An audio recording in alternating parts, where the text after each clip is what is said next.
আসসালামু আলাইকুম ওয়া রাহমাতুল্লাহি ওয়া বারাকাতুহু। মুসলিম টেলিভিশন আহমদিয়া লন্ডন স্টুডিও থেকে সবাইকে শুভেচ্ছা জানিয়ে শুরু করছি আজকের এমটিএ বিশ্ব জামাতি সংবাদ। নিখিল বিশ্ব আহমদিয়া মুসলিম জামাতের বর্তমান ইমাম হজরত মির্জা মসরুর আহমদ খলিফাতুল মসিহ আল খামেস আয়াদাল্লাহ তাআলা বেনাসরিল আজিজ গত শুক্রবার টিলফোর্ডে অবস্থিত ইসলামাবাদের মসজিদে মুবারক হতে জুমার খুতবা প্রদান করেন।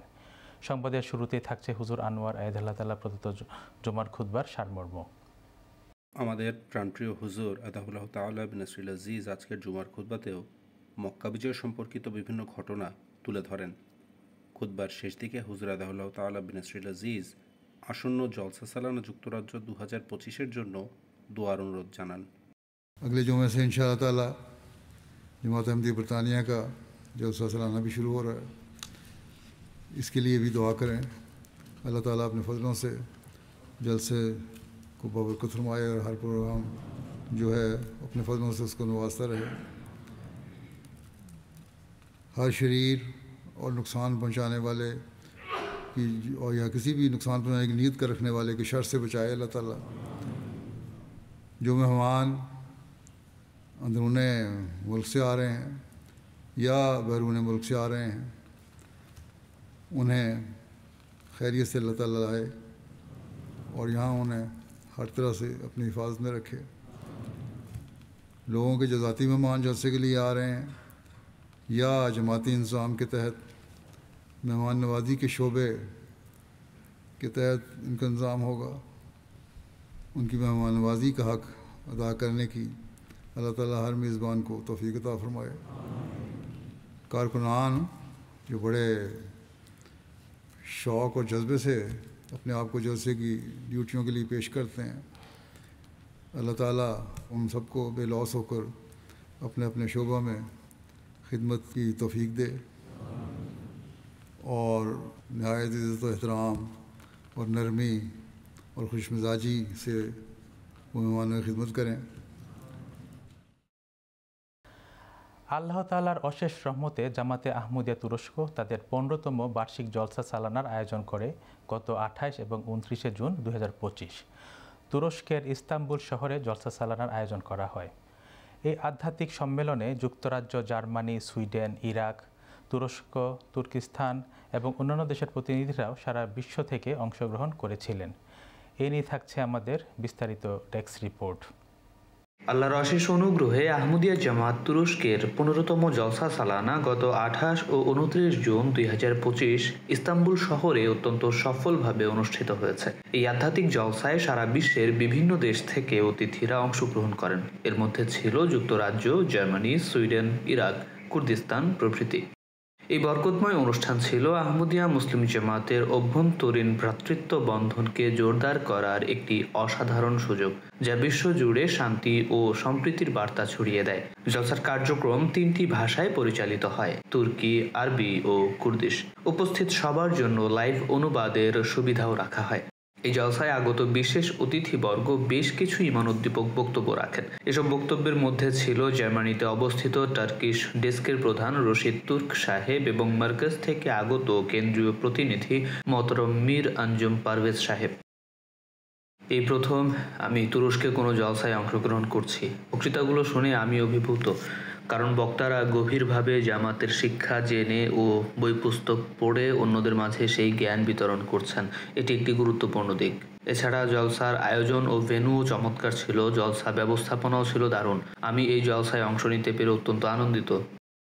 15তম জলসা সালানা তুরস্ক যখন সফলভাবে সমাপ্তি লাভ করে, তখন উপস্থিত প্রতিটি সদস্য নতুন ঈমানি শক্তি, আত্মিক পরিশুদ্ধি ও জামাতের প্রতি আরও গভীর ভালোবাসা নিয়ে ফিরে যান। আল্লাহ তাআলার কৃপায় যেসব ভাইকে জলসায় আমন্ত্রণ জানানো হয়েছিল তারা সকলেই উপস্থিত ছিলেন। প্রতিটি দিক থেকে এই জলসা ছিল অসাধারণ। সেই সাথে ছিল গভীর আধ্যাত্মিক পরিবেশ। আলহামদুলিল্লাহ রাব্বিল আলামিন, এই জলসা অত্যন্ত সফলভাবে সম্পন্ন হয়েছে। জলসা সালানা তুরস্ক জিন্দাবাদ। যতদিন এই পৃথিবী থাকবে, আল্লাহ তাআলা যেন আমাদেরকে খিলাফতের মহান নিয়ামত দ্বারা আশিস মণ্ডিত করেন। এটি সত্যিই অত্যন্ত বরকতময় ও ঈমানবর্ধক জলসা ছিল। আমরা কুর্দিস্তান অঞ্চল থেকে 8 জন এসেছিলাম এবং এখানকার ভাইয়েরা আমাদের অত্যন্ত আন্তরিকভাবে স্বাগত জানান ও পরম যত্ন সহকারে আমাদের দেখভাল করেন। আতিথেয়তাও ছিল অতুলনীয়। আমি আন্তরিকভাবে আশা করি আগামী বছরগুলোতে আরও বেশি সংখ্যক কুর্দিস্তানের মানুষ এই মহতী জলসায় অংশ নিতে পারবেন এবং জলসা দ্বারা উপকৃত হবেন। আলহামদুলিল্লাহ, এই জলসার বৈশিষ্ট্যও অন্যান্য জলসার মতোই অত্যন্ত আধ্যাত্মিক পরিবেশ ছিল। সবাই জলসার অধিবেশনগুলো খুবই উপভোগ করেছেন। আমি দোয়া করি আল্লাহ তাআলা যেন আমাদের সবাইকে এই জলসার প্রকৃত কল্যাণ অর্জন করার তৌফিক দান করেন। আমিন।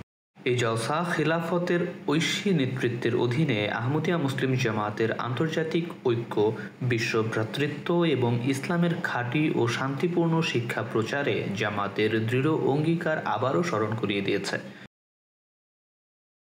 আহমদিয়া মুসলিম জামাত নিউজিল্যান্ড সম্প্রতি হ্যামিল্টনের ওয়াইকাটো অঞ্চলে একটি সম্পত্তি ক্রয় করেছে। এটি আহমদিয়া মুসলিম জামাতের জন্য একটি বিশেষ এবং গুরুত্বপূর্ণ মাইলফলক, কারণ এটি এখন নিউজিল্যান্ড জামাতের মালিকানাধীন দ্বিতীয় সম্পত্তি। এ নিয়ে থাকছে আমাদের বিস্তারিত টেক্স রিপোর্ট। পৃথিবীর এক প্রান্তে যেখানে ভূমি আর সাগর মিলেমিশে একাকার, এমনই এক অনন্য সৌন্দর্যের দেশ হল নিউজিল্যান্ডের অটেয়ারোয়া। আহমদিয়া মুসলিম জামাত নিউজিল্যান্ড সম্প্রতি ওয়াইকাটো রিজিয়নের হ্যামিল্টনে একটি সম্পত্তি ক্রয় করেছে। এটি জামাতের জন্য একটি গুরুত্বপূর্ণ মাইলফলক, কারণ এটি নিউজিল্যান্ডে জামাতের মালিকানাধীন দ্বিতীয় ভূ সম্পত্তি। তবে এটি কোনো সাধারণ সম্পত্তি নয়। এটি 5 একর সবুজ শ্যামল এক জমি, যার মধ্যে একটি মিশন হাউস এবং 2টি হল রয়েছে, যেগুলিকে এখন একটি মসজিদে রূপান্তর করা হয়েছে। হযরত খলিফাতুল মসিহ আল খামেস সাইয়্যিদাহুল্লাহ তাআলা বিনাসরিল আজিজের সদয় দিক নির্দেশনায় এই বরকতময় স্থানটির নামকরণ করা হয়েছে মসজিদে মাহমুদ। 2025 সালের 9 এপ্রিল এই জমি ক্রয় করা হয়। এটি ছিল আনন্দ ও কৃতজ্ঞতার এক অপূর্ব মুহূর্ত। তবে একই সঙ্গে একটি গুরু দায়িত্বও আরম্ভ হয়, তা হলো এই হলগুলোকে মসজিদে রূপান্তর করার চ্যালেঞ্জ। এপ্রিলের শেষ দিকে সংস্কার কাজ শুরু হয়। উভয় হলের ভেতর ভেঙে পরিষ্কার করা হয় এবং মসজিদে পরিণত করার জন্য প্রস্তুত করা হয়। সাবধানতার সাথে প্রয়োজনীয় সামগ্রী সংগ্রহ করা হয়। প্রকল্পটি খুব দ্রুতই এক যৌথ প্রচেষ্টায় রূপ নেয়, যেটি সম্পূর্ণভাবে ওয়াইকাটো জামাতের স্বেচ্ছাসেবকদের দ্বারা পরিচালিত হয়। গাছ কাটা থেকে শুরু করে ইনসুলেশন বসানো, বৈদ্যুতিক সংযোগ, দেয়াল নির্মাণ, সেটিং ও রং করার প্রতিটি ধাপ জামাতের সদস্যদের হাতেই সম্পন্ন হয়। তাদের প্রেরণার মূল উৎস ছিল মহানবী হযরত মুহাম্মদ সাল্লাল্লাহু আলাইহি ওয়াসাল্লামের সেই হাদিস, যে ব্যক্তি আল্লাহর সন্তুষ্টির জন্য একটি মসজিদ নির্মাণ করে, আল্লাহ তাআলা তার জন্য জান্নাতে একটি ঘর নির্মাণ করে দেন। এরই মধ্যে জামাত পবিত্র ঈদুল আজহার নামাজ এই নবনির্মিত মসজিদে আদায় করার সৌভাগ্য অর্জন করে। এটি ছিল সত্যি একটি বরকতময় মুহূর্ত। এর কিছুদিন পর 29 জুন 2025 তারিখে মসজিদ মাহমুদের আনুষ্ঠানিক উদ্বোধন অনুষ্ঠান অনুষ্ঠিত হয়। এই অনুষ্ঠানে উপস্থিত ছিলেন ন্যাশনাল আমিলার সদস্যবৃন্দ, অঙ্গ সংগঠনগুলোর আমেলা সদস্যগণ এবং ওয়াইকাটো জামাতের সাধারণ সদস্যরা। অনুষ্ঠানের সূচনা হয় পবিত্র কোরআন তেলাওয়াত ও এর অনুবাদ উপস্থাপনের মধ্য দিয়ে। এরপর একটি হৃদয়গ্রাহী নজম পেশ করা হয়। খুদা কে পাক লোগোं को खुदा से नुसरत आती है। ওয়াইকাটো জামাতের প্রেসিডেন্ট সাহেব উদ্বোধনী বক্তব্য প্রদান করেন, যেখানে তিনি জমি ক্রয় ও সংস্কার সংক্রান্ত কিছু ঈমানোদ্দীপক ঘটনা তুলে ধরেন। তারপর বক্তব্য রাখেন যথাক্রমে ওয়াইকাটো রিজিয়নের মোবাল্লেগ, নিউজিল্যান্ডের মোবাল্লেগ ইনচার্জ এবং সব শেষে নিউজিল্যান্ড জামাতের ন্যাশনাল আমির সাহেব, যিনি উপস্থিত সদস্যদের স্মরণ করিয়ে দেন এই মসজিদের মূল উদ্দেশ্য হল আন্তরিক ইবাদত ও আল্লাহ তাআলাকে স্মরণ করা। আনুষ্ঠানিক কার্যক্রমের পর অংশগ্রহণকারীদের জন্য দুপুরের খাবার পরিবেশন করা হয়। আলহামদুলিল্লাহ, এটি ছিল স্মরণীয় একদিন। নিউজিল্যান্ড জামাতের জন্য ঐক্য, কৃতজ্ঞতা ও অগ্রগতির এক অবিস্মরণীয় দিন। যদিও ওয়াইকাটো জামাতের জন্য এটি সূচনা মাত্র, তবে এটি এক সম্ভাবনাময় ভবিষ্যতের শুভ সূচনা। ভবিষ্যতে এই স্থানে জামাতের একটি পূর্ণাঙ্গ মসজিদ নির্মাণেরও পরিকল্পনা রয়েছে ইনশাআল্লাহ। ইসলামে দানশীলতা অত্যন্ত গুরুত্বপূর্ণ এবং তাৎপর্যপূর্ণ একটি বিষয়। সমাজে অন্যান্যদের সাহায্য করা প্রতিটি মুসলমানের উপর গুরুত্বপূর্ণ কর্তব্য। মজলিসে আনসারুল্লাহ ইউকে ভিন্ন দাতব্য কর্মশালার আয়োজন করে আসছে দীর্ঘদিন ধরে। এরই ধারাবাহিকতায় মজলিসে Ansarullah UK beacon for piece charity walk এর আয়োজন করে। এ নিয়ে থাকছে আমাদের বিস্তারিত ডেস্ক রিপোর্ট। দান খয়রাত ইসলাম ধর্মের অন্যতম মৌলিক স্তম্ভ। সমাজের সুবিধাবঞ্চিত মানুষকে সাহায্য করা প্রতিটি মুসলমানের অন্যতম আবশ্যক দায়িত্ব। মজলিস আনসারুল্লাহ ইউকে এই শিক্ষা অনুসরণ করে বিভিন্ন দাতব্য কার্যক্রম পরিচালনার মাধ্যমে একটি উজ্জ্বল দৃষ্টান্ত স্থাপন করেছে, যার অন্যতম হচ্ছে বিকন ফর পিস নামক দাতব্য কর্মসূচি। 1985 সালে শুরু হওয়া এই ক্ষুদ্র সম্পূর্ণ স্বেচ্ছাসেবক পরিচালিত উদ্যোগটি এ পর্যন্ত যুক্তরাজ্যে নিবন্ধিত বিভিন্ন দাতব্য প্রতিষ্ঠানের জন্য 1 কোটি পাউন্ডের বেশি অর্থ সংগ্রহ করে দান করেছে।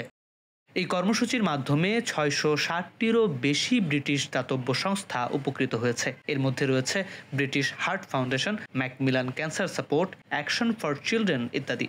এবছর এই বার্ষিক চ্যারিটি ওয়াক কর্মসূচি দক্ষিণ ইংল্যান্ডের শান্তিপূর্ণ গ্রাম টিলফোর্ডে অনুষ্ঠিত হয়, যেখানে 1000-এর বেশি স্বেচ্ছাসেবক হাঁটা ও সাইক্লিংয়ের মাধ্যমে দরিদ্রদের জন্য অর্থ সংগ্রহ করেন। অনুষ্ঠানের দ্বিতীয় অধ্যায়ের সূচনা হয় আনুষ্ঠানিক অধিবেশনের মাধ্যমে, যা পবিত্র কুরআন তিলাওয়াতের মাধ্যমে আরম্ভ হয়। লাইসাল বিররা আন তুওয়াল্লু وجوهكم قبل المشرق والمغرب। বিকন ফর পিসের চেয়ারম্যান লুৎফুর রহমান সাহেব উদ্বোধনী বক্তব্য প্রদান করেন।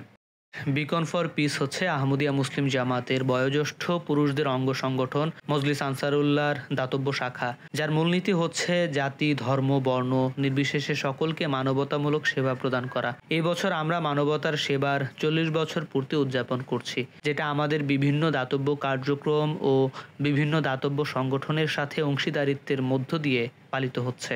ফার্নহেমের স্থানীয় মেয়র কাউন্সিলর জর্জ মারে ও অলডারশটের সাংসদ অ্যালেক্স বেকার এমপি জামাতের প্রশংসায় কিছু বক্তব্য রাখেন। তিনি তার বক্তব্যে মজলিস আনসারুল্লাহ ও আহমদিয়া জামাতের প্রতি কৃতজ্ঞতা জ্ঞাপন করেন। আমি আহমদিয়া মুসলিম জামাতের বয়োজ্যেষ্ঠ পুরুষদের অঙ্গ সংগঠন মজলিস আনসারুল্লাহকে বিশেষ ধন্যবাদ জানাতে চাই। আপনারা সদাচরণ, দানশীলতা ও ঐক্যের উৎকৃষ্ট উদাহরণ স্থাপন করছেন। কিছু সংক্ষিপ্ত বক্তব্যের পর চ্যারিটি ওয়াক আরম্ভ করার পূর্বে আহমদিয়া মুসলিম জামাত ইউকের আমির রফিক আহমদ হায়াত সাহেব রিচার্ড কোপকে সুদীর্ঘ কাল ধরে তহবিল সংগ্রহমূলক প্রচেষ্টার জন্য এবং চ্যারিটি ওয়াকের মাধ্যমে তহবিল সংগ্রহের কাজে সহায়তার জন্য আহমদ সাহেবকে বিশেষ পুরস্কার প্রদান করেন।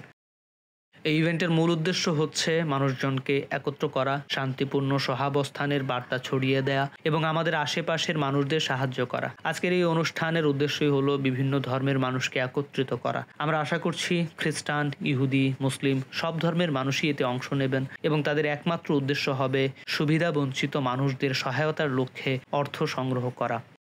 1200 অংশগ্রহণকারী যখন চ্যারিটি ওয়াক শুরু করলেন, তখন তারা টিলফোর্ড গ্রাম এবং মসজিদ মুবারক প্রাঙ্গণ দিয়ে 6 কিলোমিটার পথ অতিক্রম করেন। আমরা চ্যারিটি ওয়াকে অংশগ্রহণকারী কিছু অতিথির সঙ্গেও কথা বলেছি। হিউম্যানিটি ফার্স্ট ইউকে হচ্ছে মূল জামাতের অন্যতম গুরুত্বপূর্ণ দাতব্য সহযোগী সংস্থা, যারা মজলিস আনসারুল্লাহর বিকন ফর পিস কর্মসূচিরও অন্যতম গুরুত্বপূর্ণ অংশ। বিগত 30 বছরেরও বেশি সময় ধরে তারা আমাদের পাশে রয়েছে। আল্লাহর অশেষ কৃপায় আজকের এই চ্যারিটি ওয়াক কর্মসূচিতে আমন্ত্রিত হয়েছি। এখানে আমরা আমাদের হিউম্যানিটি ফার্স্টের কিছু পণ্য বিক্রি করেছি, যার মাধ্যমে সংগৃহীত অর্থ আমাদের প্রকল্পে ব্যবহৃত হবে। এইরকম কর্মসূচি খুব ভালো, যেখানে বিভিন্ন দাতব্য সংস্থা একত্র হতে পারে এবং যারা বিভিন্ন দাতব্য কাজের প্রতি আগ্রহী তাদের মধ্যে সংযোগ স্থাপিত হয়। আমরা একটি মানসিক স্বাস্থ্য বিষয়ক সংস্থা হিসেবে এখানে থাকতে পেরে আনন্দিত। মানসিক স্বাস্থ্য অনেক সময় একটি না বলা বিষয়, মানুষ এই বিষয়ে কথা বলতে ভয় পায়, কিন্তু এরকম কমিউনিটি ভিত্তিক আয়োজনে অংশগ্রহণ মানসিক স্বাস্থ্য নিয়ে খোলামেলা আলোচনা করার সুযোগ করে দেয়। অন্যান্য সংস্থাগুলোর কাজ, যেমন শিশুদের নিয়ে বিভিন্ন রোগ ও স্বাস্থ্য সমস্যা নিয়ে যেসব কাজ হয়, সেগুলোও খুব গুরুত্বপূর্ণ। তাই সেসব সাধারণ সমস্যা নিয়ে কাজ করাটা পুরো বিষয়টিকেই অনেক সহজ করে দেয়। সবাই এতে স্বাচ্ছন্দ্য বোধ করেন। MT International, UK Studios, London. এরই সাথে শেষ হচ্ছে এ সপ্তাহের আন্তর্জাতিক জামাতি সংবাদ। সংবাদ সংক্রান্ত যে কোনো পরামর্শ এবং মন্তব্য থাকলে আপনারা আমাদের লিখতে পারেন jamatnews@mta.tv এই ঠিকানায়। সবাইকে আবারও শুভেচ্ছা এবং আগামী সপ্তাহে একই সময় সংবাদ দেখার আমন্ত্রণ জানিয়ে বিদায় নিচ্ছি। আসসালামু আলাইকুম ওয়া রাহমাতুল্লাহি ওয়া বারাকাতুহু।